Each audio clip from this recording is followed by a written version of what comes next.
Hey, Curtis. Hey, Oz. What movie do you have for us this week? Oh, this week we've got a smorgasbord. Ooh. We've got Psycho, The Nutty Professor, Deadpool, uh, the That's My Purse episode from King of the Hill.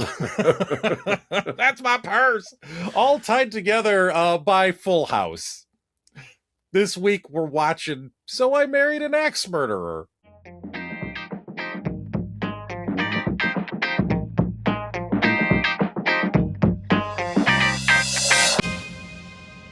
Well done. Yeah. Well done. I mean, there's literally a shot in the movie where they are in front of the rows of homes from the opening sequence of Full House. Oh, yeah. Oh, yeah. This definitely strip away the audio and lay in some generic music. And this could be a tourist video for San Francisco. Yeah. Or a member of the ABC's TGIF lineup. That too. Anywhere you look. After Perfect Strangers. Yeah. Stick around for So I Married an Axe Murderer. Oh, welcome back, listeners and viewers, to another episode of Let's Talk About Flicks, the podcast where we take a monthly theme. It's February, and we love our wives, so we relinquish control of the selections for the month to our better halves. Yes, we do. The month of blur. Yeah, and based on the movie Marriage, this is your wife's pick this month. There's clearly some distinctions between the choices that your better half and my better half selected this month. Very much so. It's okay. It's all right. Mm-hmm. Yeah. I'm one of your hosts, Oz. I am the other host, Curtis. And we want to give a shout out to our Patreon subscribers and our Valentines. We're recording this on Valentine's Day. Yeah, we literally are on Valentine's Day. Yeah, so happy Valentine's Day to the Flixiverse. Yes. And to our Patreon subscribers, Don S., Aaron A., Mandy K., Melissa L., Colin K., and Lyle M. Thank you one and all for your Valentine. Yes. Thank you for sharing your love and your pocketbook with us. And why don't you give us a gift and check out the website, letstalkaboutflix.com, where you can catch all of our back episodes as well as, follow on our blog and just hang around. Just go hang around the site. Yeah, it's fun stuff. Oz did a great job building it and curating it. Sincerely, amazing website. Yeah, thank you. Yeah, go check it out. Yeah, so dig into the nooks and crannies and see what you can get. Go find all the nooks. The nooks. I think there's 4 crannies, though. Just 4 crannies. Only, no more, no less. That's all we have room for. Lots of nooks. Infinite nooks, 4 crannies. Yeah, 4 crannies and a bunch of nooks. So, so I married an axe murderer.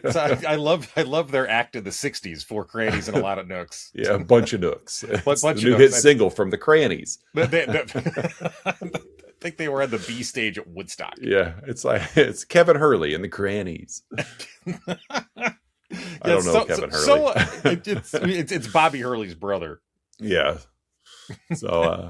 So I Married an Axe Murderer. Yeah. 1993. Yeah, you're taking the lead on the plot, so I'm going to go Yes. through the cast of this movie. I'm going to break it into 2 parts. Okay. I'm going to go through the characters that matter, and then I'm going to go through the cameos, because why not? We do have some kind of bizarre and fun cameos in this movie. They're fun cameos. Like some that land, some that don't, but still cameos nonetheless. Yes. Agreed. So, of the people that matter in this movie, we have our lead, Mike Myers, playing Charlie Mackenzie and his dad, Stuart Mackenzie. Stuart. We've got Nancy Travis, his love interest, playing Harriet Michaels, a local butcher. Sweet Harriet. Yeah. And we've got Charlie's best friend and police officer, Tony Giardino, playing by Anthony LaPaglia. Good thing his best friend was a cop. Otherwise, this movie would have fallen apart really fast. Yes, it would have. And we've got Harriet's sister, Rose, played by the amazing Amanda Plummer, channeling her Zelda from Pet Sematary in this film. Yeah. And so that's really our main 4. You've got Mom in there. Tracking through here. What was Mom's name? You've got the there brother. is Brenda Fricker playing Mae Mackenzie. Better known, Oscar award-winning Brenda Fricker. Otherwise, probably better known as the Pigeon Lady in Home Alone 2. Yes. Was it My Left Foot? Is that what she won the Oscar for? Yeah, it was My Left Foot. Have you ever seen the In Living Color sketch My Left Foot of Fury? I'm not. I'll send it to you later. It's basically it's a mashup of My Left Foot with like a kung fu movie. Yeah, and of course it's yeah, I'm sure it's full you of see exactly where it's yes, going. It's yes. Jim Carrey in the Daniel Day-Lewis role, and it's him in a bar just fighting people with one leg in a wheelbarrow. I would like to say a wheelbarrow. I would like to see that. We've got Charlie's younger brother, William Heed Mackenzie, really just there to be made fun of. Yeah, that's exactly it. And that's our main folk. I mean, those are our main characters. Yeah. In terms of cameos, though, we've got a Michael Richards. Yes, we do. I'm not going to necessarily go into detail of what they play. We've got a Michael Richards. We've got a Charles Grodin, Phil Hartman, Debbie Mazar, Stephen Wright, Alan Arkin, Meg Haggerty. Yeah. So there's a lot of little cameos like that, and they all have a speaking part, and it's fun. And I won't. It doesn't detract from the movie. It doesn't really elevate from the movie, because really none of those cameos are there, with the exception of Phil Hartman. Really, none of those cameos Mike Myers is sharing a screen with. Yeah. And so they're just fun little segues to the next scene or whatever. So a lot of fun, though. So that's the cast of the film. Yeah. So What's this movie about? As far as the plot, again, as we talked pre-show, very simple movie. It was one of those just early to mid 90s comedies. It didn't overstay its welcome. It's really just fairly low budget. Yeah, it's just there. The plot is there just for the to support the jokes and the laughs. And there's a little bit of character in this movie what could this movie possibly be about, being titled "So I Married an Axe Murderer"? Yeah, which I like to think kind of defines again my relationship and marriage with Patreon subscriber Melissa L. I'll let you the audience and our listeners determine which one of us is the axe murderer. But it's Melissa. It is Melissa. It's Melissa. Yeah. Yeah. Thankfully, you're not on the receiving end of said axe murder yet. Not yet. Yeah. I mean, we'll. There's always room for growth in a relationship. You got to keep hope alive. Yes. You expect the unexpected. That's what makes things work. That's true. Yeah. You could expect me when you least expect it. Yeah. So we open in San Francisco. We have like a steady cam passing a Jack Kerouac street sign. So there's a lot of beat poetry in this movie, Oz. Yeah, a little bit. Yeah, which I gotta say, in retrospect, I didn't really know what beat poetry was. Probably when I met this movie, and I just thought it was some weird thing people did, and right. Which I mean, I guess that's not too far from the truth, anyways. But he's a beat poet.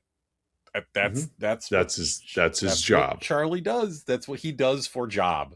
Yes. So we follow him and again best friend Tony into this like coffee shop / open mic / bar. Yeah. Whatever. It's San Francisco. Yes, in San Francisco. It's San Francisco. And Charlie's about to take the stage to do beat poetry about failed relationships and cats. Yeah. Which, to be fair, it's been a long time since I've seen this movie, and I still knew all the words to that opening beat poem. Well, last week you were doing them too, and it's like that's impressive. And of course we've got the whole stereotype. We've got the stand up bass. Yes. We've got him wearing black. Everyone's got candles. And... Yes, it's there's a muted trumpet. Yeah, there's the drummer is like 90% on the hi hat the whole time. He's just playing with brushes. Like he doesn't even have sticks. It's all just brush drum. Yeah. Woman.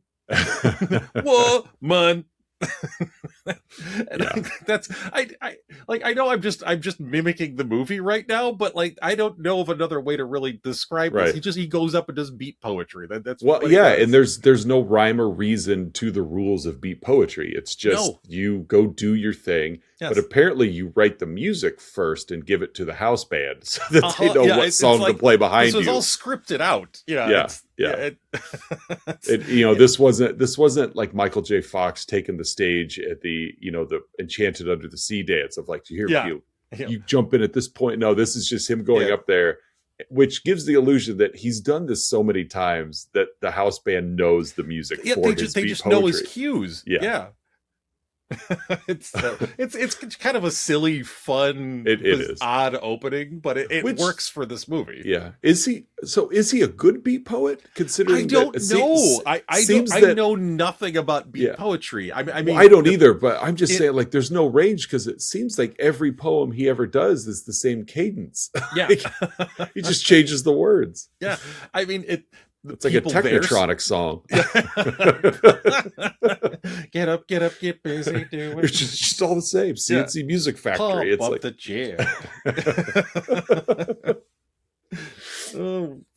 Wasn't expecting a Technotronic. I wasn't either. It just popped in my head. So, like, I have no idea what's good beat poetry and what's bad beat. I mean, the people there seem to like it, but they're also getting paid to clap too. Well, so they're all also beat poets. So it's like, well, he clapped for mine. Yeah, or they snapped. Yeah, that's true. They snapped and drank their oversized mug of frap. Yeah. So the next day he goes to a butcher and he meets Harriet, and you get the idea that he had just left a bad relationship. He just sang about it. Yeah, like she took his heart at his cat. Yeah. So he goes to a butcher to order haggis because he's got a family event and his family is very Scottish, and so he goes to this butcher shop to order haggis from Harriet, and there's as I put in my notes, palpable romantic tension here. Yes, the often overlooked area of San Francisco, Little Scotland. Is where it's apparently it's known. It's just for that corner. Population. It's just that corner. It's very little. It's a true name. Yeah, Little Scotland. So he orders the haggis. They have kind of a little meet cute moment. They're shrugging their shoulders and kind of doing the golly gosh. We cut to Stuart, his dad, also Mike Myers, and wife May, Brenda Fricker, dancing to the Bay City Rollers. Yes. as Charlie arrives, because if there's one thing Scottish people love, it's the Bay City Rollers. Exactly. And what's more San Francisco than the Bay City Rollers? The Bay City Rollers. There you go. So Stuart is telling Tony. Tony's there too. He's telling Tony about the 5 families controlling the world, including Colonel Sanders. I get a little scene that means nothing, but it's basically just Mike Myers in character as the father sitting next to Anthony LaPaglia, getting LaPaglia to laugh and break character. And they just leave it all in the movie. Yeah. They only have finite amount of film for this, and you can't waste it. Well, and there's a lot of that in this movie. Yeah, there really is. And it's only an hour and a half. This movie's only an hour and a half, and there's a lot of. I shouldn't go into this too far because I think I'm going to bring this up later. But like, there's a lot of moments that just like take these weird 90-degree turns, and then. But they're entertaining enough. Like they are. They're well paced. Well, and the thing with this movie is the plot is so linear and simple that little scenes like this don't take you out of the movie because you're never really in the movie. Yeah, there's not really much of a movie to be. Yeah, there's no thinking about it. You see exactly where it's going, beat by beat by beat, and it's okay. Like it's it's all jokes and characters. Yeah, when they take these tangents, it's fine. Yeah, it's fine. So, May presses her disappointment that Charlie broke up with his latest girlfriend. I really like that one. May shows Charlie a Weekly World News article. Yeah. Again, this is Weekly World paper. Your stereotypical tabloid here. It's the Bat Boy one. Oh, the extreme tabloid. Not like not Sheryl Crow has 4 husbands or anything. But no, this is the extreme of pregnant man gives birth. 4 husbands, 7 testicles. Exactly. Yeah. This is the extreme one, like you said, the Bat Boy or And so in the Weekly World News article, there's a the cover is about a woman named Mrs. X. I thought about throwing like X-Men into my that would have fit Professor X. Yeah, Professor X. Professor Mrs. X. This Mrs. X who marries men and then murders them with an axe. Yeah. And on their honeymoon. On the honeymoon, yes. And to her, this is God's truth to her. It's in the paper. It's true. They sell it at the supermarket. Yeah. It's got the 8th highest circulation, in the country. It's the paper.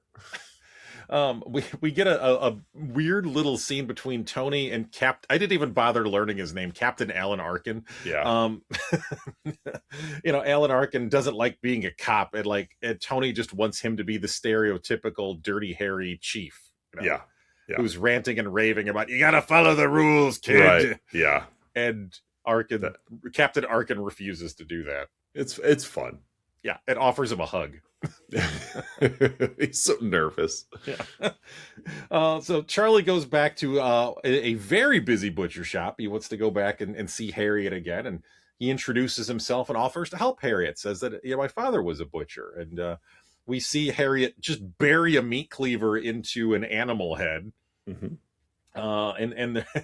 And as I put in my notes, flirting ensues. Yes. Yeah.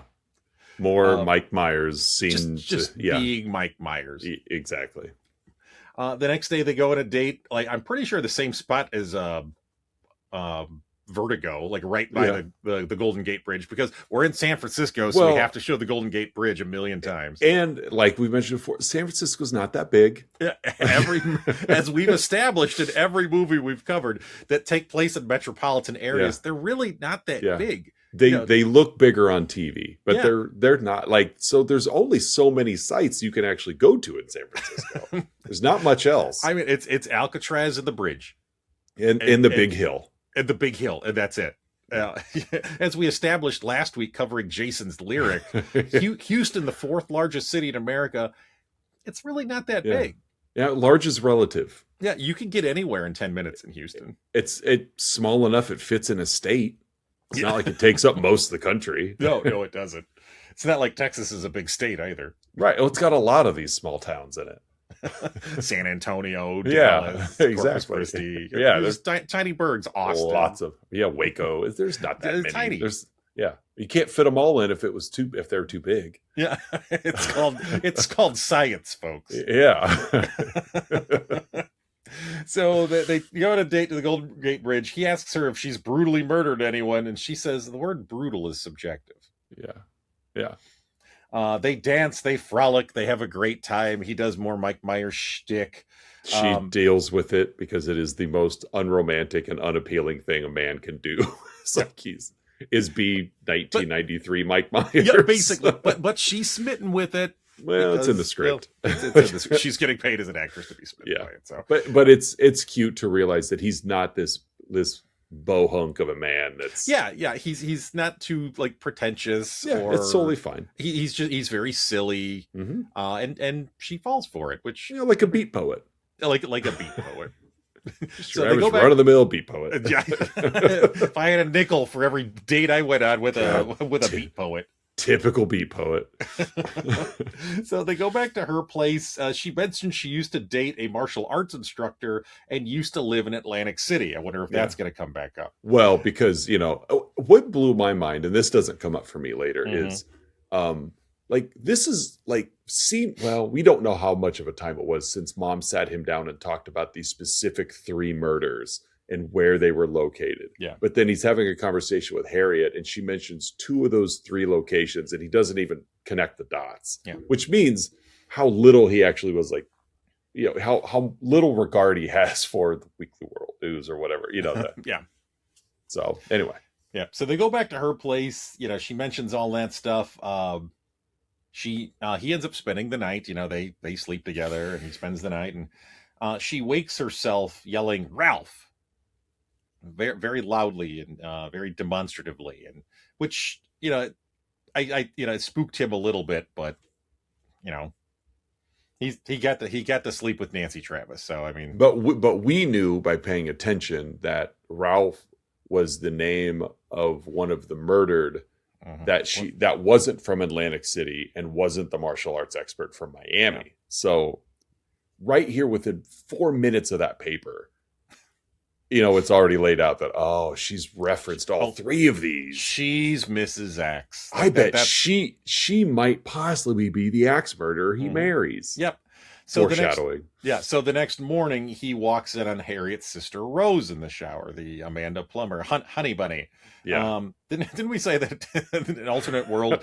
Was it last week? Bokeem Woodbine. Honey Bunny was played by Bokeem Woodbine. It's Tim Roth and Bokeem Woodbine is Honey Bunny. That may have been Bokeem Woodbine we saw in the shower through the frosted glass. Before, it could have been. It could have been anybody.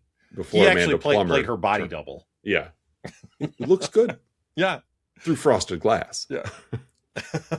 I'm in my head. I'm imagining Bokeem Woodbine saying some of the lines from Pulp Fiction, like I have to pee. Yeah. So he accidentally walks because again thinks it's Nancy Travis in the shower. Right. It's Rose, the sister. And so Harriet left a note, says thanks for the hot dog, and Rose tells Charlie to be careful. Mm-hmm. Wink. Yeah. Mm-hmm. So Tony and Charlie cut to them on a police boat to Alcatraz because they're going to go on a tour and they take a police boat there. Yeah, you just take your friend. Yeah. Just take your buddy. It's a good use of taxpayer fund. Mm-hmm. Let's go for a day trip. Let's use the company boat. There's not much crime in San Francisco. Mm-mm. I mean, he's the only cop. It's him and Alan Arkin. That's him and the chief. Yeah. Yeah. They share an office with. Those aren't other cops. Those are just. It's a shared office space. It is. It's an open floor plan. Yeah. The tour guide at Alcatraz is, of course, none other than Phil Hartman. Yeah, so great.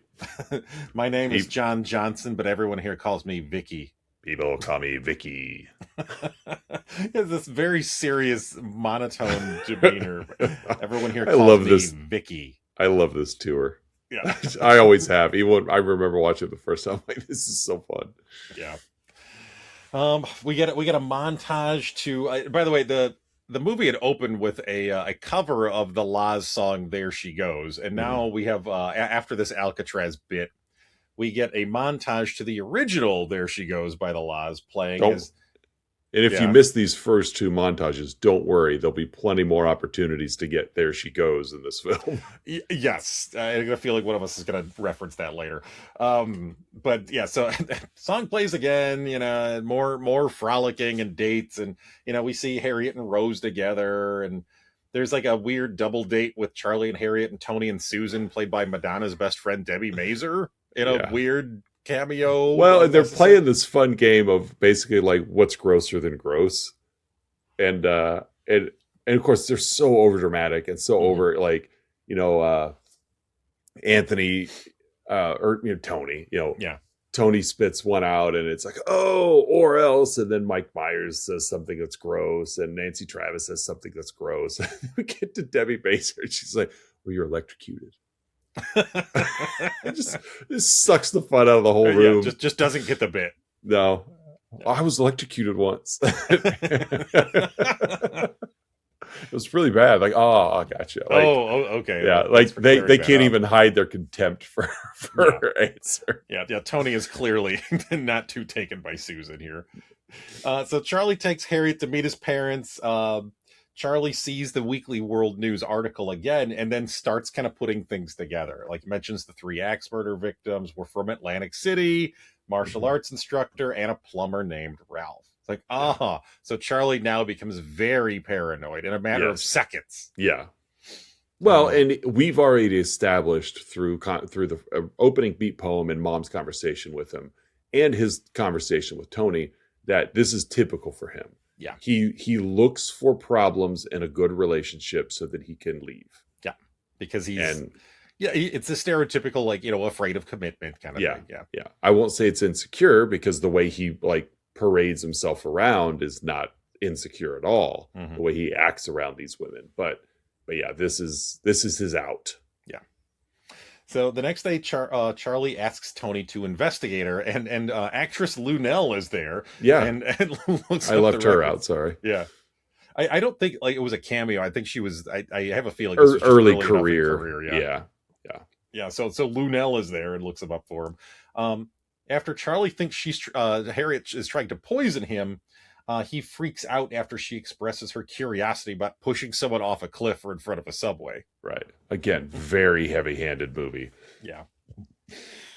Charlie goes to like the newspaper, and there's a weird bit with Michael Richards, and he's like an obituary writer. Yeah. Finds out more about, like a man being murdered on a honeymoon. Yeah. Yeah. And then we get the date in front of the full houses. Where Charlie breaks up with Harriet. Again, he's got the cold feet. His paranoia is getting the best of him, and he breaks up with someone who he clearly connects with, and who clearly is into him. Right. And he's also clearly dating up here, I will say as well. Oh, yes. Yes.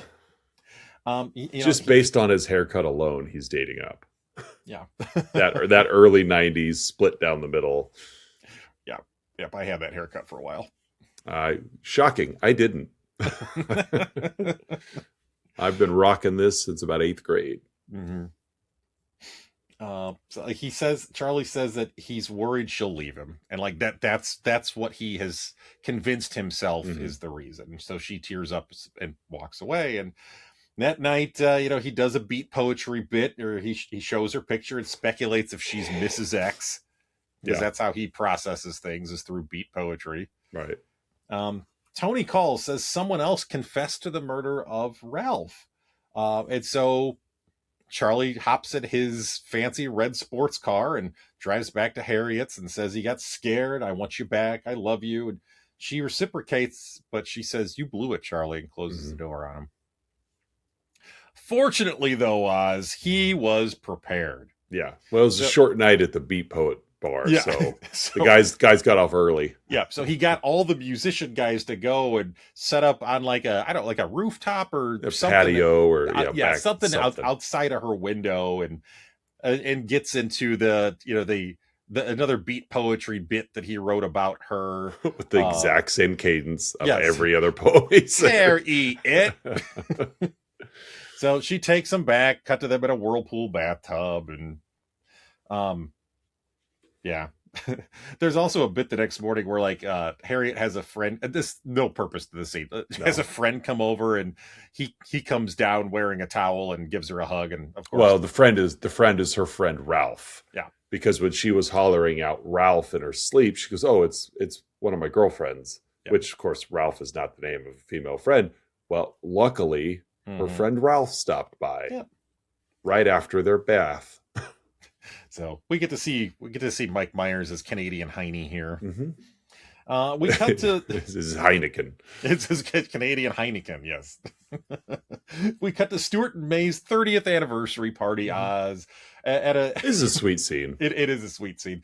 Basically, Charlie asks Harriet to marry him. She hesitates at first, but then accepts.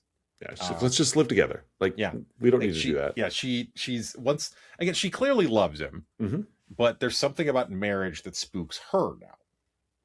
Yeah. But she begrudgingly accepts it. So we cut to them at the marriage ceremony. She hesitates to say I do, but does. And we get the whole bit where the whole audience is like, oh, thank God. That she said I do. We cleared our calendar for this. Yeah.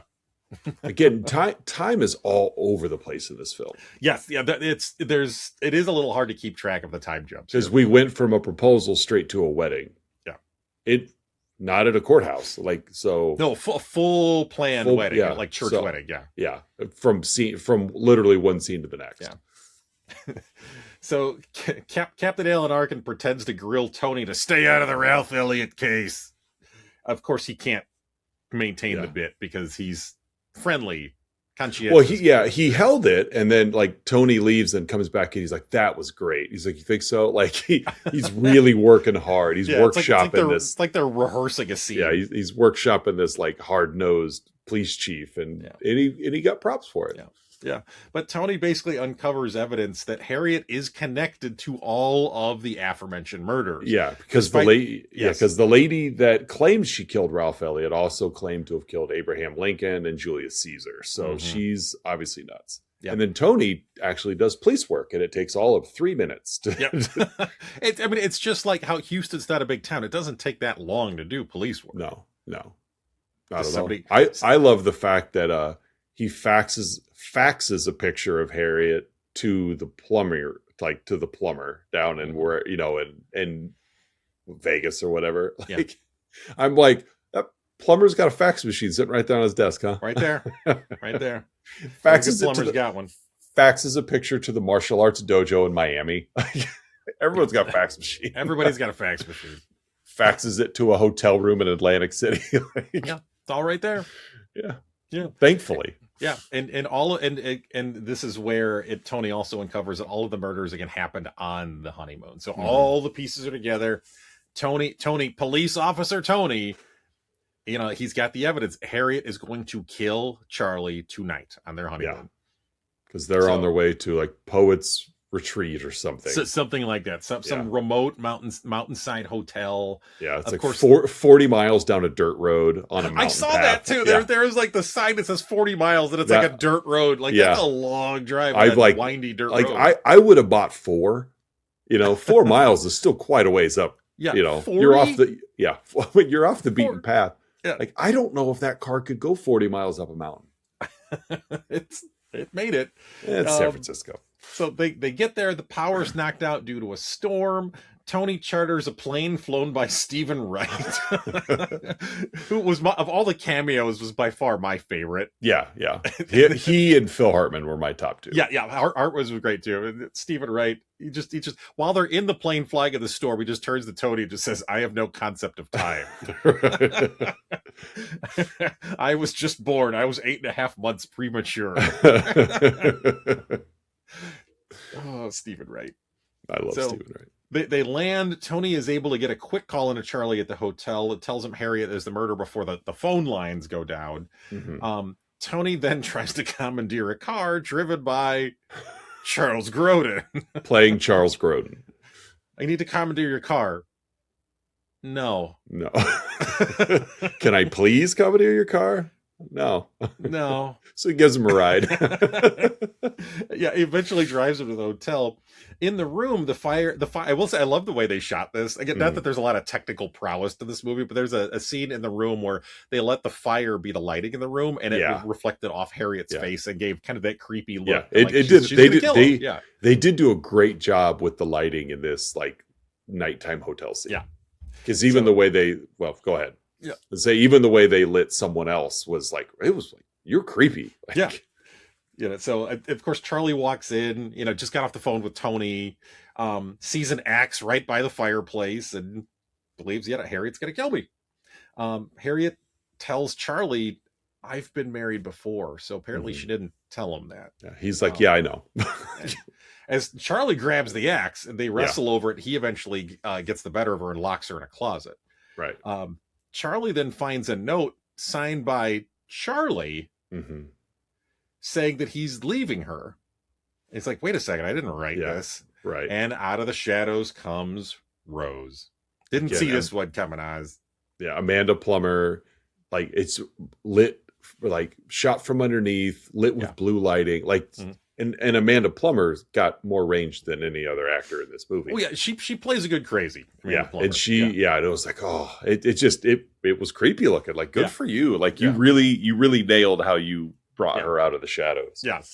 So, so Rose attacks Charlie with the axe. They end up on the roof. There's a bit where, like Charlie's like hanging from the gutter and she's swinging the axe at his hands. And, a lot of upper body strength for this beat poet. Yeah. He's, a lot of wrist grip strength there too. So Tony arrives, frees Harriet. There's a fun bit where Tony is interrogating Harriet, and we clearly hear Charlie screaming from outside as he's like, hey, "Come on, spill it." Yeah, the axe. We keep hearing the axe like hit the roof, thudding against the roof. Thudding. She's like, "They're upstairs." Yeah, whatever. Yeah, whatever. Yeah. So we hear him screaming outside. Rose ends up cornering Charlie on the roof. They wrestle over the axe. We get the my movie marriage reference of the that's my purse scene from King of the Hill, where she kicks him in the groin and he breaks the fourth wall, just stares down at the camera. He then kicks her in the groin, which of course she just sort of shrugs off.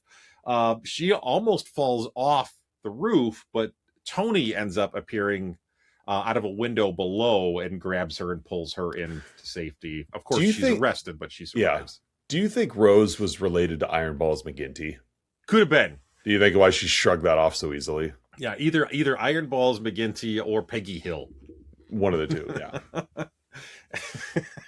That is my favorite episode of King of the Hill. Oh yeah, it's great. Bobby challenges her at the end, and he kicks her in the groin, and she just stands there. I believe you will find that I do not have testicles.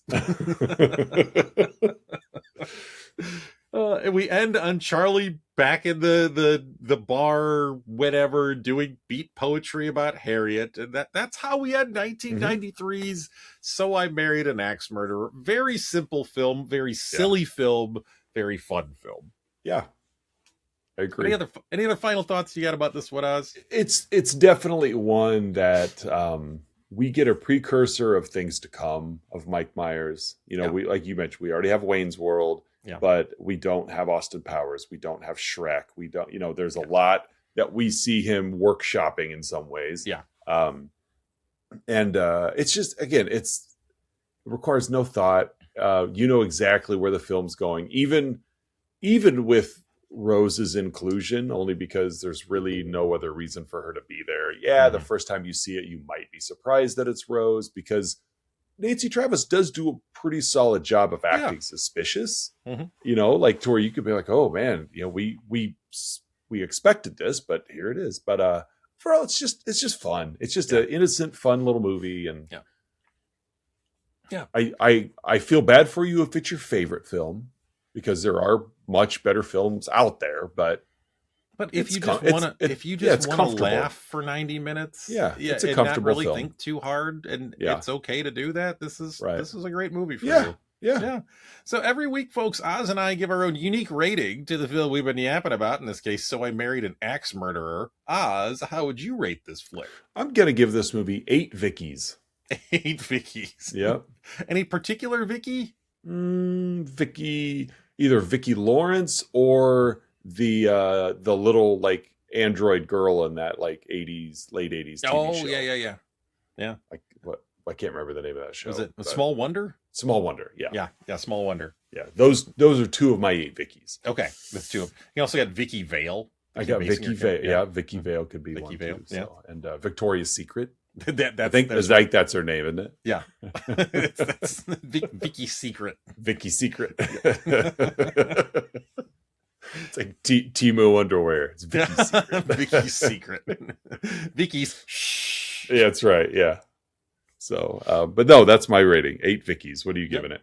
I'm going to go with 77 Brenda Frickers groping Anthony LaPaglia. Yeah. There's several bits there where Brenda Frickers' May character she likes to have a good time with younger men. Yeah, specifically Tony. Specifically Anthony LaPaglia. So have at it. Oh, folks, every week Oz and I scour the interwebs searching for unprofessional reviews that tickle our funny bones, and we hope they tickle yours as well in this week's edition of Outside Insight. Oz, what is your Outside Insight? I have just one from Letterboxd as usual. It's from Heaviest Hand. Okay. It says, a perfect film. Aww. Some comedy, some romance, some thrills. Amazing cameos from Phil Hartman, Charles Grodin, and Stephen Wright. Even Kramer shows up. Mike Myers debuts Dr. Evil and Shrek, and a gratuitous 90s soundtrack heavily featuring a There She Goes cover. Yep. I know the Woe Man poem by heart, and the orange on a toothpick stuff gets me every time. Heart emoji, 5 stars. Aw. Yeah, it's just a sweet little... Yeah. Yeah, I don't know about perfect film, but I wouldn't say perfect, but perfectly comfortable film. Yes, this film accomplishes what it set out to do. I would put this probably in the movies we've covered. I would probably put this in the same type of category as like 3 Men and a Little Lady. Sure, yeah, I can see that. That's a good comp. Of just you get kind of the warm fuzzies a little bit. They got solid performances. Nobody's dragging the movie down, but. It's one that 10 years from now, you'll be like, oh, yeah, I forgot about that movie. Yeah, that's a sweet movie. Also, Nancy Travis. Oh, yeah, also Nancy Travis. Yeah. So that's my outside insight. Yeah, I like it. You got? Thank you. I got 3 short ones I'm going to share, all from the Internet Movie Database. The first one is a 10 out of 10 left on November 1st of 2020 by Bevo with the subject line Pillow. I like the bit where he made fun of the kid's big head. I did too. I've always liked that. that was the entire review. The one joke from that gets me the most is when he leans over and he's like, "Oh, did I go too far?" Like, "Oh, just cry himself to sleep tonight on his giant pillow." I've always enjoyed that joke because it's like next level. Yeah, like he's not even there. He's making fun of him, but not even to him. Yeah, he doesn't realize it. Yeah, no, he just has a big pillow because he has a big head. Yeah. My next one was also a 10 out of 10, left in March of 1999 by Ducky9 with the subject line, "My all-time favorite." Okay. This movie is one of my favorites of all time. In fact, I'm watching it as I write this review. Yep, I own it. Best money I ever spent. Yep, I own it. Oh, my. And the last one is a 2 out of 10, left by Hellhole Horror in May of 2023. So only a couple of years old at the time of this recording, with the subject line, "Terrible." This is just a bad American comedy devoid of originality and charm. Mike Myers is just annoying as Pauly Shore, but without the benefit of being a stoner legend. So he really has nothing but annoyance. Pauly Shore he doesn't have the acting prowess of stoner legend Pauly Shore. Pauly Shore catching strays in this review. So, yeah, 2 10s and 1 2 out of 10 in my collection there. Yeah, that's fair. Averages out to about a 7. Yes, yeah, averages out. Actually, averages out to pi. There you go. 22 over 7 is the closest ratio we could get to pi. I need to take my ear. Bazinga! All right, folks, at that point in the show you've all been waiting for, the Let's Talk About Flicks signature segment, the 3, 2, 1, in which Oz and I each share 3 goods, 2 bads, and 1 about this week's movie, So I Married an Axe Murderer. Oz, what are your 3 goods? My first one, and this has changed a little bit since I saw it originally, is we see it 2 different times. We see it at the beginning of the beat poem at the bar, and we see it at the end of the beat poem at the bar. But on the wall behind them is a gigantic, super close-up map of Illinois. I was going to mention it if you weren't. More specifically, and when I was growing up and saw it, I was like, "Hey, there's Macomb. I know where Macomb is. I know where Macomb is." Well, now looking at it again, fast forward how many 20 plus years, it's like, hey, there's the town I live in, and there's the town I work in, and they're both very small towns. Yeah, and neither of them are big communities, but they are literally on a giant map behind the main characters. And this is clearly, shot on location. So they didn't, this wasn't something the set designer decided to do. But kudos and a shout out to Havana and Lewistown, Illinois, being visible on the giant close-up map of Illinois on the Beat Poet bar wall. Yeah, so that's my first go. Yes, that stuck out to me too. Watseka also. Also I saw Watseka. Yes, Watseka was there too. The whole Route 24 corridor through Illinois is there. The infamous Route 24. The infamous Route 24 corridor. Good times had on that route. My second is it's I teased earlier about the very early 90s Mike Myers haircut. But it was a fun soundtrack too. Yeah. Yeah.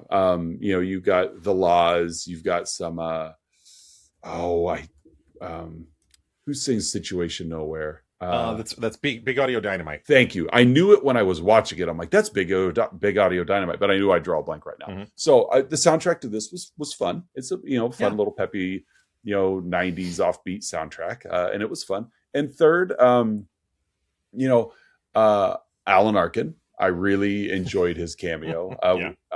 It's just he's got chops as an actor. He doesn't come from that SNL route that you saw, maybe like a Phil Hartman's Connection or whatever. But I really like that, like flipping of the, Tony wants a tough police chief and he's not, and I like how he was growing as a police chief, trying to meet the needs of his underlings. So I really like that Alan Arkin cameo. Those are my 3 goods. What do you got? Yeah, I was going to do the map if you weren't. Mhm. So I just Thank love you. that you also, that we both caught that. Yeah. So my first good, it's just the movie title itself. Hmm. It's So I Married an Axe Murderer. Like Yeah. you don't see a lot of goofy titles like that anymore. The 90s had a lot of stuff like that, like eight heads in a duffel bag, Yeah. and Yeah. Lock, Stock, and Two Smoking Barrels, but Right. like kind of silly titles, even if the movie Four, wasn't yeah, a comedy. 4 weddings and a funeral. Yeah. Mystic Pizza. Especially Mystic Pizza. Predator 2. Exactly. But it's just a fun goofy title for a fun, goofy movie. Well, and it's it really, even the title leans into the bit. Yeah, before you even watch a movie like this, sometimes the title, I won't say gives away, but you know what to expect. Snakes on a Plane. Yeah. Cocaine Bear. Yeah. You're not watching cinema. You're watching a flick. Yeah. You're watching a flick. Yeah. And so I like that too. Yeah, so that's my first one, just the movie title itself. My second good is I'm gonna combine a couple I had here, like the fourth wall breaks, as well as the choices to leave in, like the LaPaglia bit earlier. Yeah. He clearly broke character. Right. you could see it. He even glances at the camera too. Mm-hmm. But he does that a couple times. Yeah, like they left it in just because it was fun, and I think it enhances not just the humor itself, but just the fun spirit of the movie. Yeah. When like they're having fun with it, I can also have fun with it. Right. And it just I love the fact that they left in what was clearly a flub. Yeah. Yeah. So that's my second good. And my last one, shout out to, again, my wife, Patreon subscriber Melissa L, not just for recommending this movie, but at the very, very end, when Charlie's doing his beat poetry to Harriet, and there's like bird caws in there, like caw. Yeah. Melissa L does a great caw that she does along with the movie whenever she watches it. So fun. Yeah. So my third good is to her, as well as her cawing. Yeah. Nice. Patreon subscriber Melissa L, this one's to you. Oz, what are your two bads? My first one, and it's tongue in cheek to a degree, is forcing a kiss and physicality for comedy. Brenda Fricker multiple times in this movie was forcing herself on Tony. Yeah. And he was resistant to it, but also trying to be respectful of, this is my friend's mom. And so it's just, I don't know. It's funny, but then if you think of the real world, it's a little cringe. Yeah. At least, I guess, in this movie, it was a female forcing herself on a male. Yeah, and a female who's 30 years older. Yeah, than the yeah. male. So there clearly is the juxtaposition of the character. So it is funny, but leans in and gives Charlie just a kiss on the cheek, and then leans in to give Tony one, but then lays it on him and wraps him up, and he's got his arms out flailing, trying to get away, and he can't get away. And it's like, oh, don't force force yourself on a person. Yes. But it's funny. Is it technically and objectively sexual assault? Yes.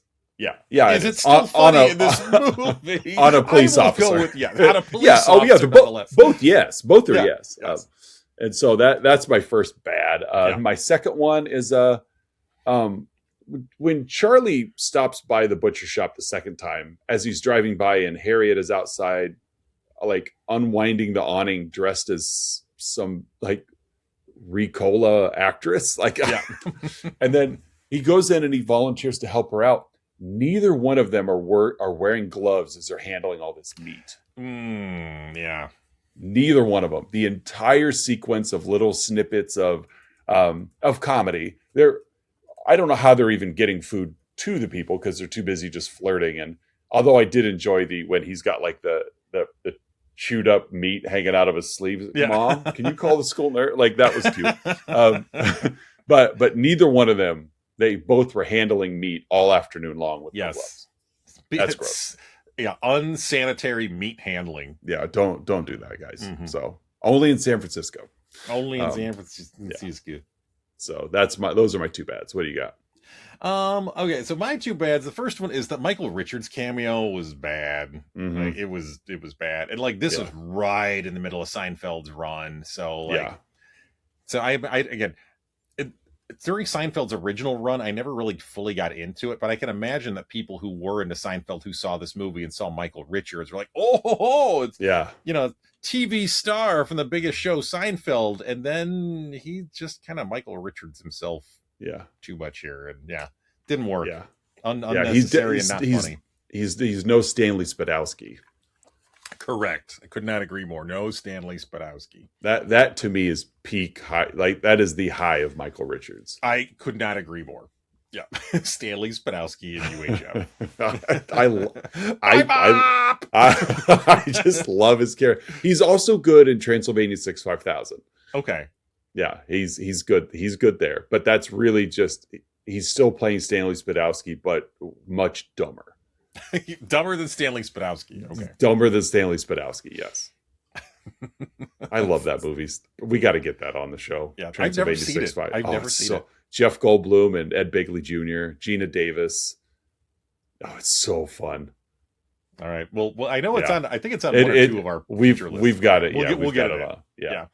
So that's my first bad. And the other one is, although the Laz song "There She Goes" is a great song, mm-hmm. I kind of have. There's two aspects to this bad here. The first one is we hear the song 4 times in the movie. Mm-hmm. Like it's a good song, but it's a lot. But the other one is, this song doesn't mean what people think it means.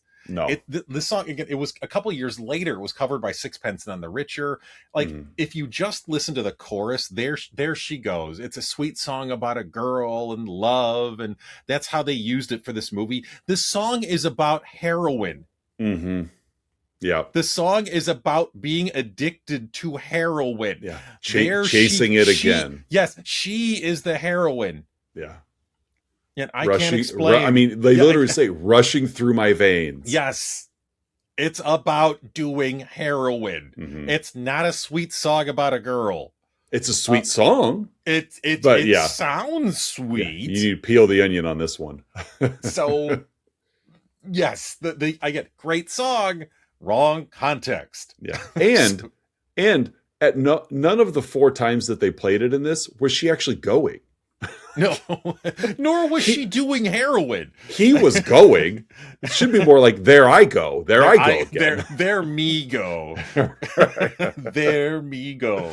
Yeah. But no, I absolutely agree. This song gets it's got a reputation for being a very sweet romantic song, but no. It's not. It's about being addicted to heroin. Mm-hmm. Pulsing through my brain. Yes. So that's my second bad. Sorry for my pontificating there. You're absolutely right though. So hey Oz, what's your which Mike Myers character personality is the real Mike Myers? I'll give you that. Yeah. Who's the real Mike Myers? Please stand up. We get Wayne, we get Dr. Evil, we get Austin Powers, we get Shrek. Mm-hmm. All in this movie. We get the love guru. Yeah, all of it in this film. And so which one is the real Mike Myers? Or is he literally just this android that, presses his, is he a Teddy Ruxpin that presses his, play on whatever tape is in, and that's what he produces? Which one is he? Yeah, that's that was another one I kind of thought about a little bit as well. This is the closest thing we get to Mike Myers, like being Mike Myers, I guess. But But even then, it's just every little all of his characters are in this. Yeah. Just before they were full fleshed out characters. Yeah. Agreed. Good catch. So how about you? What do you got? For mine, I got another thing where I'm going to take 2 and kind of combine them into one here. Mm-hmm. Yeah. She's a butcher in San Francisco. Mm-hmm. She's got an amazing place where she lives. He's a beat poet in San Francisco. And that's where I was going. I'm sorry. Does he make money off? Like, is the tip jar that generous? Like, yeah, he's got that red sports car. Like, like both, like she's a butcher, which I mean is a legitimate job. I'm not clowning on butchers. Well, based on how busy she's the only butcher in San Francisco. There's no grocery. It's the only place you can get meat. It's the only place in San Francisco where any protein of any kind. That's it. It's the only place. They'll even sell haggis, which is illegal in the United States. It's under the table haggis. Yeah. Black market haggis. It's true. She keeps it back. She keeps it back. Yeah. So it's just that's I guess it's just income in is the things that ties things together here. Like that's she has that amazing place on a butcher salary, and then he's a beat poet, and he's able to do that for a living in the most expensive city in America. I don't think this was the most expensive city in America until this movie came out. Okay, so it was as a result of this movie. And people saw how far your money can go in San Francisco. Okay. And then the local whether you're economy... a butcher or a beat poet, you can make it. And then the local economy decided, ooh, we're really missing out here. So I think it was very much a socialist city until 1993. So I Married an Axe Murderer. That checks out in so many ways. Thanks a lot, Mike Myers. Thanks for ruining San Francisco, Mike. Bringing your Canadian Heine down to San Fran. All right. Well, hey, that's So I Married an Axe Murderer. I got Patreon subscriber Ed and my wife, Melissa L. Thank you for suggesting this. Yes. Fun movie, great movie. Love you so much. I hope that you enjoy this episode. And happy Valentine's Day. And happy Valentine's Day. Oz, as we finish up Wives' Choice Month 2026 next week, what is your wife presenting to us? We are coming back to My Wife's Choice. Mm-hmm. We are sticking around in the 90s, moving forward a few years, 1997, as we are going to discuss another predominantly African-American cast. Mm-hmm. We're going to watch Soul Food. Yeah. George Tillman Jr.'s major studio debut. Don't know what else he's directed, but I know he directed this first. Yeah. Scenes for the Soul, Soul Food, Men of Honor, Barbershop. Okay. Yeah. Notorious, The Longest Ride. So, yeah, he's done some stuff. I guess he produced Barbershop. And Beauty Shop produced that too. Okay. Well, I'm looking forward to it. Have not seen Soul Food. Nope. Same. No, I have not either. Mm-hmm. But no, it's what are we looking at here? Vanessa Williams, Vivica A. Fox, Mekhi Phifer. I've always had a thing for Vanessa Williams. How could you not? Yeah. Just beautiful woman. Just beauty for beauty's sake, for sure. Yeah. Cinematography by Chris's brother Paul Elliott. I'm sure it was Chris Elliott's brother. And this was a hit. I mean, you figure So I Married an Axe Murderer was a $20 million budget in 1993. Soul Food is a $7.5 million budget in 1997. Box office of almost $44 million. Wow. So this was a big good haul. Mm-hmm. Yeah, this turned a pretty profit. But no, we've got I've not seen it. One of these. Like Jason's lyric, I'm going to go in blind. Yeah. I don't want to read. I don't want to watch a trailer. I just want to go watch the movie with my wife and enjoy it. So social media wise, you guys could find us on Facebook and Instagram. I did throw up some reels on, or not reels, but shorts on YouTube from the last three episodes, just trying to get caught back up. And so you can catch us there. And of course, everything's on the website. Let's talk about flicks.com. Mm-hmm. And so, yeah, we're anywhere and everywhere that we are. We're not everywhere. But. We are anywhere and everywhere that we are. That's right. If you look for us where we're at, we're there. We're there. If you look at us, you will see us. Yeah, you will find us in attendance when we're present. But anyway, for another episode of Let's Talk About Flicks, I'm Oz. I'm Curtis. Happy Valentine's Day, everybody, and we'll see you next week with Soul Food.